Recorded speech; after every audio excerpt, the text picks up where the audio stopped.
I'm Kathie Turner, and I'm here to share a story that is more important than almost anything you're seeing on the news these days.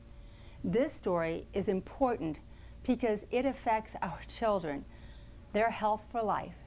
Children in every community with conscientious parents, educators, and doctors.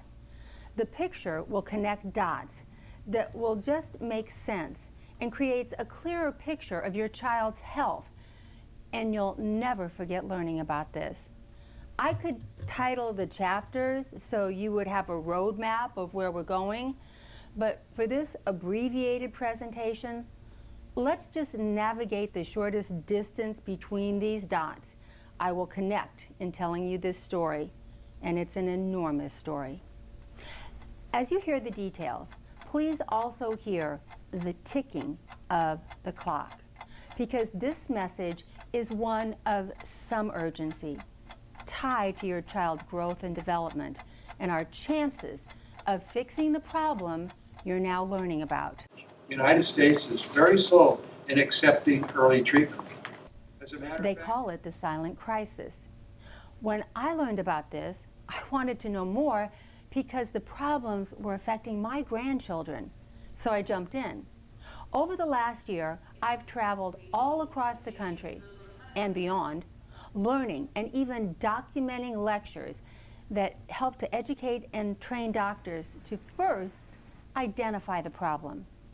I'm not a doctor, but I can tell this story, and once I'm done, you will be armed and capable of helping your children to become the best versions of themselves. There is a problem, and it has a name. It is sleep-disordered breathing. Knowing there is a problem is just one of a dozen problems that will continue if it's not corrected in time. Click, click, click. First problem, lack of knowledge. Even though 9 out of 10 children are affected, most parents have never heard of this, and most professional health providers are unaware. Even though much has been learned in treating over 3 million children around the world, to describe sleep-disordered breathing in children just gives us a clinical baseline of what's happening.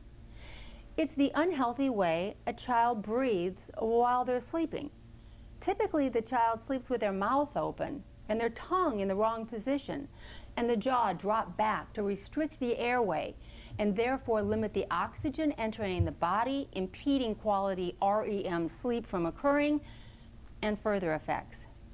Now that you have the basic picture, let me go on. Problem number 2 is grasping how serious this pattern is, or in many cases, the parents aren't even aware that it's occurring. We can help you recognize these sleep habits as we walk you through a questionnaire, but there's more. The next problem is identifying or recognizing SDB by the symptoms. Let's connect more of the dots that reveal the impact sleep-disordered breathing is having on your child and how it's all connected back to how they're sleeping, the symptoms. I hope to lay out in a logical order to show you how all of this cascades, one problem leading into the next. Clue number 1. We start with the earliest sign to identify, and that's mouth breathing. You will know that the tongue is in the wrong position if your child sleeps with their mouth open. So, tongue position is key. When the patient lays down on their back, their jaw drops down. This is the airway where the air comes into the lungs, and when they lay down, their jaw drops. So again, we start with the outward sign of mouth breathing. Snoring. An open mouth may lead to snoring. In fact, it's impossible to snore with your mouth closed. He's holding. He's holding. He's trying. There he goes. So this has been 3 minutes and 15 seconds, and you can see how many episodes he's had of not getting calm breaths in. Now, watch what happens when I take his jaw and I just bring it forward. If I can. Let's see if I can. And I open his airway. Just bringing his airway forward.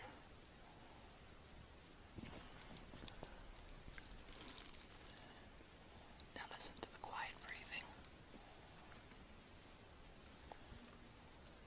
There we go. It's never a good thing for a child to snore.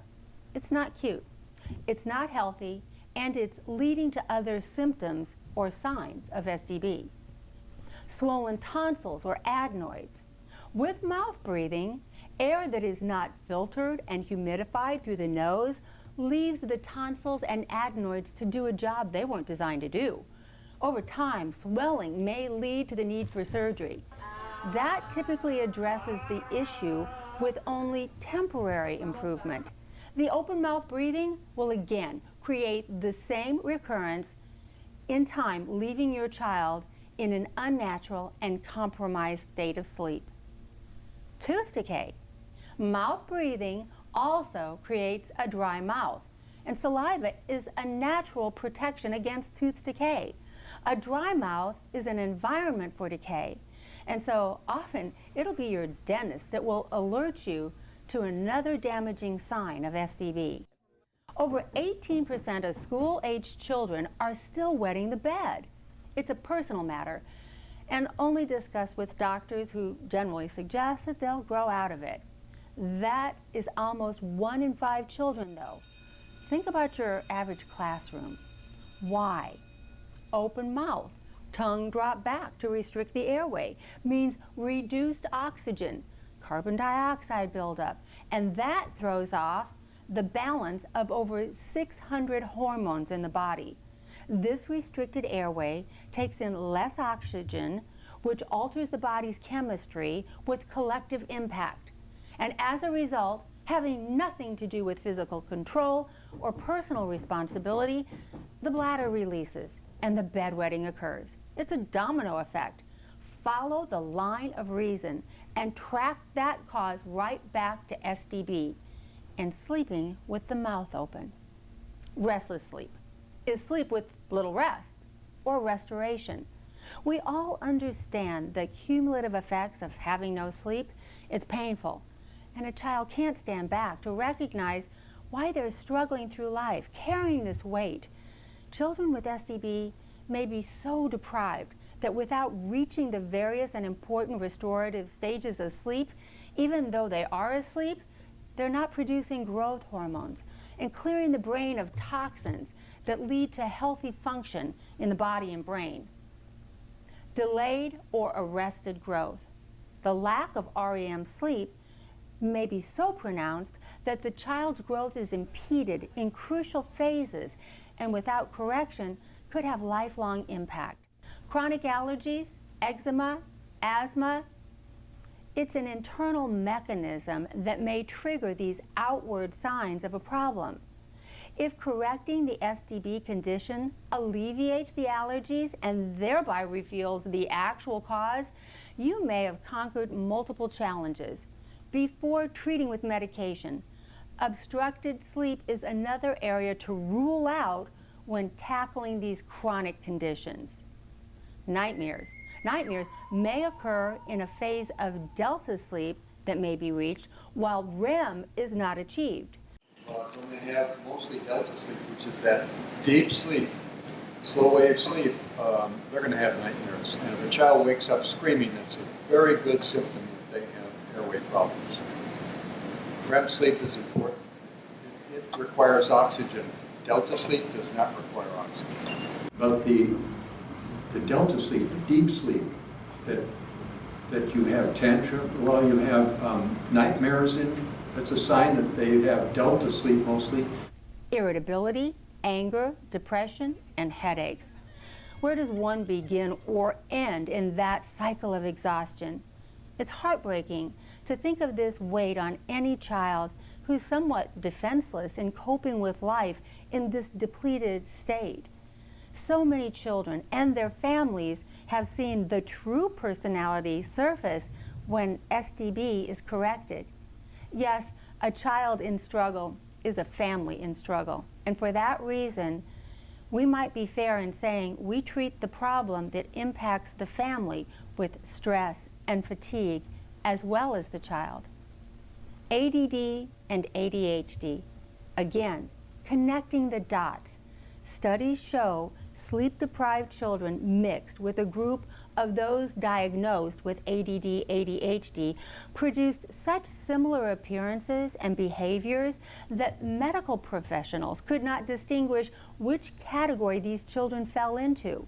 The message to parents may be to rule out the chance of SDB before treating medically for ADD and ADHD. More information can only help you make good decisions and take an active role in their treatment. Academics.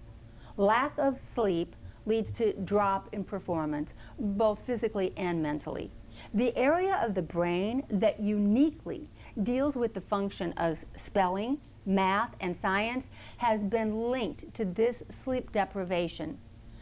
How daunting it must be to run with a pack and do it running on empty. Grades and report cards often soar after a child is finally rested and fully awake. Teeth grinding and bruxing. This is one of the top 5 signs of SDB. It's often viewed as a child's natural function when attempting to find breath, to position the mouth and jaw to open the airway. Again, opening the airway may bring an end to grinding and preserves the health of the teeth. Crowded, crooked teeth, malocclusions of many descriptions. The children with SDB have several contributing habits that result in an undersized and weakly formed jaw. Without intervention, a child is typically put on hold until they reach the traditional age of 12 and then sent into orthodontics with limited options, including the extractions of otherwise healthy teeth, bands and brackets, with a 90% reoccurrence of the conditions leading to relapse. If you're like me, you may be asking, why is this happening? Well, let me paint with a very broad brush, because there are always variables unique to every situation. But our well-intended advances in child rearing has contributed to varying degrees of changes in our children's growth and now to the quality of their lives. No other animal on our planet has ever reinvented the wheel, so to speak, to change the way newborn and young children are fed. Our industrialized world has produced very high-quality baby formula and introduced soft foods into their diet. And that has changed the development of the oral cavity of the mouth. The development of the jaw is naturally to grow forward, down, and expand to accommodate the larger adult teeth when they come in. Breastfeeding is the mechanical exercise that develops the jaw.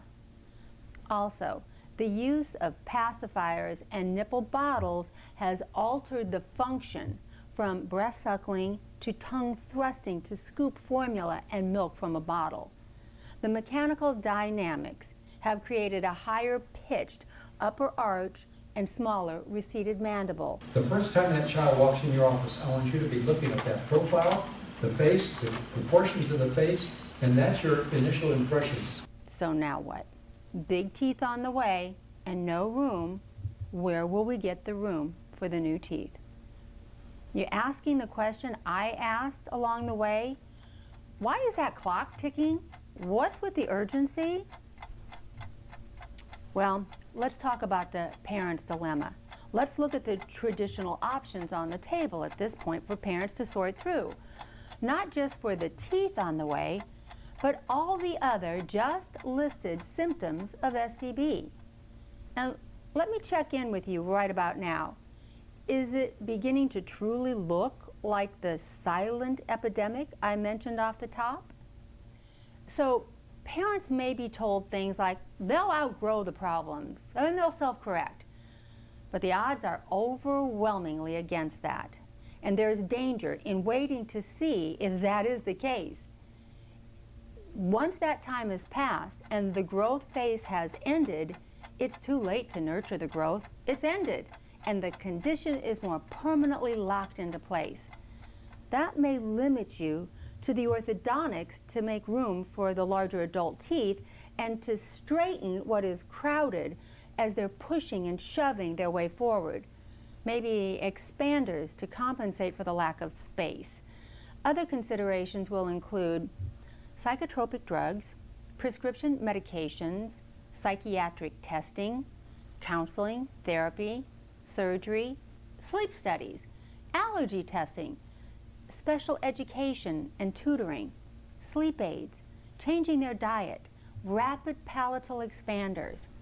As I was reading off that list, I was feeling the pain and weight of that on families that are struggling to find answers. This could be a child who could go from great to even better, or it could be a child that is in a desperate situation with parents who are overwhelmed and scared for their child. One thing that this list has in common is that they are all Band-Aids, aimed only at the symptoms and not the underlying cause. No permanent solution on the list. They're costly, may have side effects, they're short-term, painful, time-consuming, and ineffective. For children everywhere, I say this isn't fair. Let's fix it. Finally, what's so alarming is the window of opportunity closes as the child reaches puberty and 98% of their growth has ended. Does that grab your attention? How old are your children? Let me paint a couple pictures to help you gain respect for the facts of life. If a child has scoliosis, they put them in a back brace to keep them straight as they're growing. They don't ask the child to grow into a problem and then try to undo the damage. They try correcting the growth through the growth. We're doing the same thing. The teeth can be guided into position through the transition from baby to adult using the natural eruptive forces. Let the teeth come down the chute in perfect alignment as they anchor in for a lifetime using these devices. Wow, that was a mouthful. Anchor in for a lifetime? In about 1990, I developed an appliance called the Night Guide. And I felt that if we could guide teeth in at, for example, 8 or 9 or 10, why not start before the teeth ever come into the mouth? Why don't we guide every tooth in the mouth as they come in? Fibers would form on these teeth, and then it would stabilize those teeth in a straight position, rather than going after it at 12, straightening teeth with collagenous adult fibers. When you let go, they snap right back. That is the one most intriguing fact I have learned in the last year of my travels and class time with the Healthy Start lecture series. Title this, Collagenous Fibers. It will be a powerful fact that will guide your thoughts about everything happening to your children and their health forever, because it is the click, click, click of growth that, like many other physical laws of nature, you can't turn back time. If this window closes, you may find you are now reduced to that list of Band-Aids and options that I just shared with you. Lean in now and learn a fact of life and one of the biggest changes our body makes as we enter into puberty. Because if we catch a child in their growth years, we can fix a lot of this permanently and comprehensively. A baby has soft bones that build and grow into a solid skeletal structure as we enter adulthood. But beyond that, the newly erupting teeth are going to attach to that jawbone for the permanence of a lifetime. Is it because they fit there with precision and that's it? It's a tight fit? No. If that were the case, how could we shove them around with braces and they're not falling out when we altered that tight and precise fit? Here's what's really going on in their mouth. There are baby teeth that serve us well through childhood. And around them, as seen with high-powered microscopes, there are tiny, nearly invisible fibrils that are starting to develop. While the teeth are erupting, they have fibrils, or, not complete collagenous fibers. Then they develop and they hook the teeth together, they hook the teeth to the gingival tissue, they hook the teeth to the bone, all the way down to the root end. This is a electron microscopic view of periodontal fibers on bone. On teeth, they're all in one direction. So you can imagine how resistant they are. So we would like to straighten teeth when they're like this. These minute but growing threads will soon be mighty tether lines that will form a strength bond from the teeth to the jawbone they sit in. And they will form a lock that may be pushed, but only temporarily, before they pull back to their anchored position. How can I paint you a picture? A visual that may help you is fairly simple and a decent illustration. With a lot of hair gel, I can pull off any hairstyle for a while, but then, because the growth pattern of my hair has been set, it will eventually follow the cowlick. I always know the cowlick wins. It will always go back, and the teeth will always eke back into the position they lock down as when the bones and fibers set. So this is why the time to correct the growth pattern of the teeth is when there is still growth to work with. Females grow about 1.5 years earlier than males. So by the time some females by 11 years of age are fully mature. There are others that might be 13. If a female is menstruating on a regular basis, they're done. I mean, the game is over. 98.5% of their growth is done.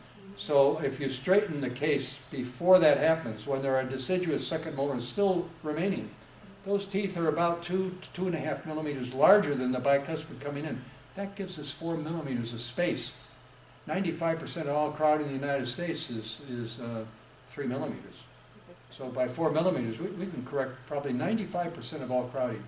As you might have caught on or wondered about, the position of the tongue, the mouth breathing, all of those sleep disordered breathing headlines I started out with, what does any of that have to do with these collagenous fibers and the fact that puberty locks down the chance to permanently change the position of the teeth? This is the big connect. In order for real change, in order that these changes we're wanting for your children to become permanent so that they can have a quality of life, good health, REM sleep, and a functioning brain, relationships not threatened with fatigue and constant weariness, we have to fix the problem. Fix the position of the tongue and sleep with your mouth closed for life. If not, a child with these snoring and mouth breathing habits will grow into adults who would today give anything to sleep well every night. It eludes them, it hurts, it limits, it deprives. I'm 50 years old. I was diagnosed at age 35 with severe sleep apnea. I did one sleep study where I was in the sleep study for 5 hours and I woke up, according to those stats, 300 times. So I don't get a lot of rest. I used to have bottomless pit kind of energy, go all day, all night, sleep 2 or 3 hours and be fine. But since the last 15 years, I haven't slept at all. The last good night's sleep I had was July 1st, 2000. You can't just tell someone to sleep with their mouth closed. It's ingrained in voluntary habits. And the only way to fix it for them for life and comprehensively address all the issues we talked about, including straight teeth, no braces, and become a nasal breather, is with the device that has treated children in 37 now countries and for many decades. The tongue has no choice but to sit in the right position when wearing this device. And like the exercise of 700 squats a day to produce great functioning legs, 700 plus proper swallows a day will train the tongue muscle in young children for life to involuntarily swallow properly and keep the tongue at the roof of the mouth so the mouth is closed for nasal breathing as nature intended. Beautiful. And the natural way parents want doctors to treat their children.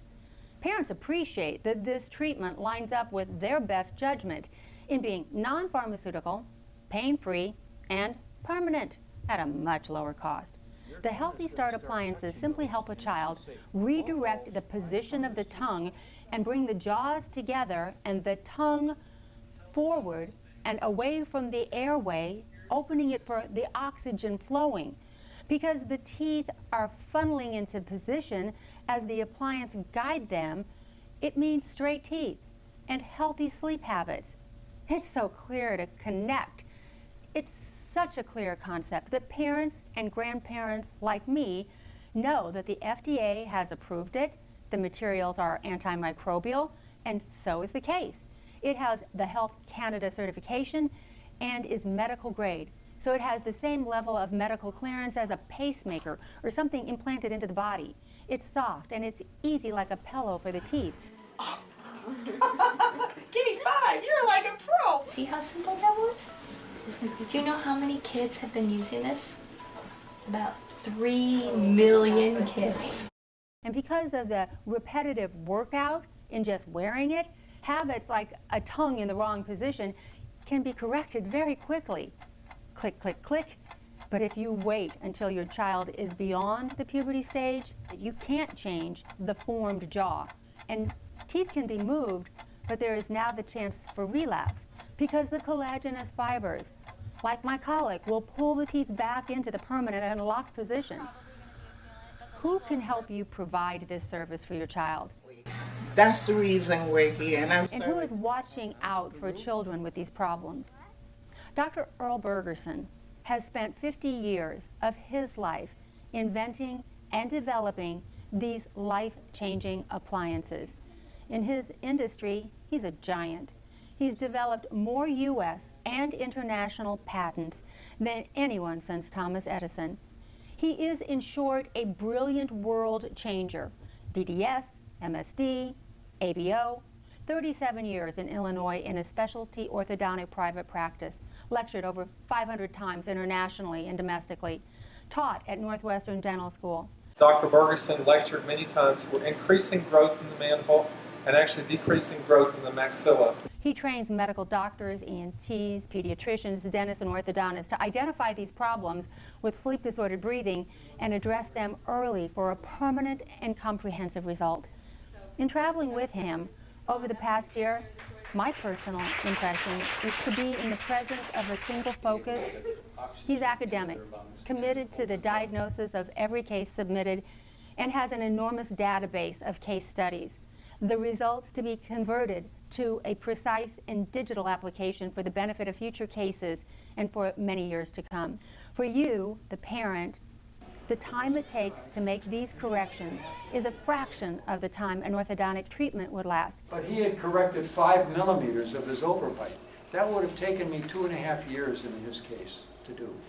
And it will correct all of these other issues as well as straightening of the teeth. Passionate because we're seeing them at an age where we can help improve their lives forever. When we start early and there is compliance, there is not a relapse issue and the ongoing expense of future care. Dr. Bergerson is the inventor. There is no other appliance of equal quality or that simultaneously addresses hundreds of aspects of oral development, that holds the certifications, 511 current patents, FDA approval, and made of these safe and unique materials. Parents know that dentists may be the first to spot problems long before there are outward signs of illness in patients of all ages. And that's true of our children as well. They see the results of open mouth breathing and tongue position. They can be certified to offer Healthy Start and see your children younger and with more frequency than other doctors. They have the equipment that provides the medical workup and models to diagnose and create treatment plans, and the protocol and the staff to support the ongoing care. In short, certified Healthy Start doctors, orthodontists, and dentists possess the right tools and are trained to provide this care. The sleep questionnaire is a critical first step, and we encourage you to diligently watch your child sleep before you're trusting your presumptions to answer the questions that give doctors a baseline and guide that first evaluation. The science is irrefutable. with numerous studies and peer-reviewed journal publications. Your next step? The sleep questionnaire. And call our office, 1-844-KID-HEALTHY.